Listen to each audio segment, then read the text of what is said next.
আসসালামু আলাইকুম রহমতুল্লাহি ওয়া বারাকাতুহু। সন্তান আল্লাহ পাকের থেকে পাওয়া আমাদের জন্য অনেক বড় একটি নিয়ামত।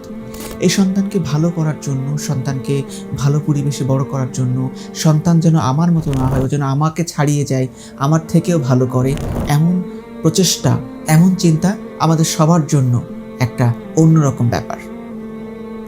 আমরা সবসময় চিন্তা করি আমার সন্তানকে একটা ভালো শিক্ষকের কাছে পড়াতে, একটা ভালো স্কুলে পড়াতে, একটা ভালো জায়গায় তাকে সবসময় রাখতে। কেন? যেন আমার সন্তানটা সবার থেকে আলাদা হয়, যেন সে এক্সেপশনাল হয়। কিন্তু কখন আমরা ভেবে দেখেছি সন্তানের এই উত্তম আদর্শ এবং ভালো করার পেছনে একটি বিশেষ ব্যাপার লুকিয়ে আছে? সেটা কখনো কি আমরা চিন্তা করেছি? হয়তোবা আমরা অনেক সময় চিন্তা করেছি, অনেকেই জানি, কিন্তু জেনেও মানতে চাই না বা মানতে পারি না। সে বিশেষ বিষয়টি হলো উত্তম রিজিক বা হালাল রিজিক, হালাল খাদ্য।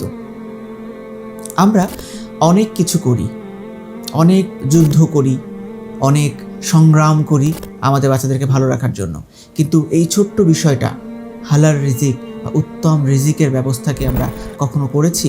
কখনো আল্লাহর কাছে দোয়া করেছি? আপনার সন্তানের এই ভালো করার জন্য সবথেকে বড় যে ব্যাপারটা আপনাকে গুরুত্ব দিতে হবে সেটা হলো হালাল রিজিক, হালাল খাবার। এইটা যদি আপনি অ্যাসিওর করতে না পারেন, তাহলে আপনার সকল চেষ্টা ব্যর্থ হতে আমার মনে হয় কোনো বাধা নেই। কাজেই সকল কিছুর পাশাপাশি আল্লাহর কাছে বেশি বেশি দোয়া করা এবং বাচ্চার জন্য হালাল খাবারের ব্যবস্থা করা। কারণ হালাল খাবার ছাড়া ভালো কিছু করা এটা আসলেই কঠিন। আল্লাহ পাক আমাদেরকে সহজ করুক, সুন্দর করুক আমাদের সন্তানের ভবিষ্যৎ, সহজ করুন আমাদের হালাল রিজিকের ব্যবস্থা।